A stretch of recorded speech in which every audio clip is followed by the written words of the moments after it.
Tu rejoues les mêmes conversations dans ta tête pendant des heures et des heures. Tu veux prendre une décision, mais tu ne fais rien tellement tu penses et tu penses. Le problème, ce n'est pas nécessairement que tu penses trop, mais plutôt que tu ne sais pas vraiment comment faire avec toutes ces pensées. Dans cette vidéo, tu vas voir du coup pourquoi tu penses trop et comment du coup mieux gérer tout ça.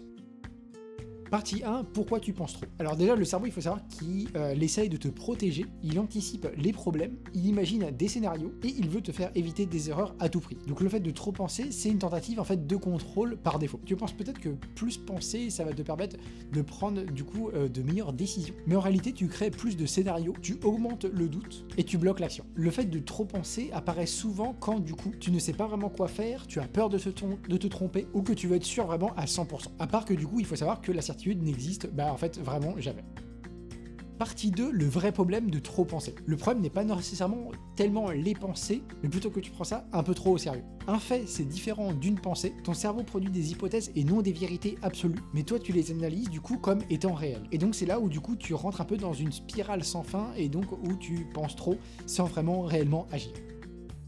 Partie 3, la méthode simple pour arrêter de trop penser. Donc c'est une méthode en 3 étapes. La première étape consiste à nommer la pensée. Quand tu es en train de trop penser, tu peux te dire à l'instant présent, je suis en train effectivement de trop penser. Et c'est une pensée et non une réalité absolue. Ça, déjà rien le fait que d'avoir ça, ça crée une certaine distance mentale et vous vous allégez un petit peu de quelque chose de pesant. Deuxième sous-point, ne pas répondre à la pensée. L'erreur fréquente consiste à essayer de répondre à chaque pensée et donc ça crée une spirale sans fin et quelque chose d'un peu lourd. À la place, tu peux essayer de laisser passer et de ne pas débattre nécessairement du coup avec ton cerveau du coup sur des sujets ultra futiles et vraiment sans importance. Un peu comme des nuages qui passent et pas comme un problème vraiment scientifique à résoudre comme ça sur l'instant. Troisième sous-point, revenir à l'action. Le fait de trop penser se vit vraiment dans la tête et souvent du coup dans l'action. Donc par exemple du coup faire une tâche simple, manger, bouger, se mettre à faire du rangement, laver quelque chose ou bien prendre une décision imparfaite. Au final, l'action coupe la boucle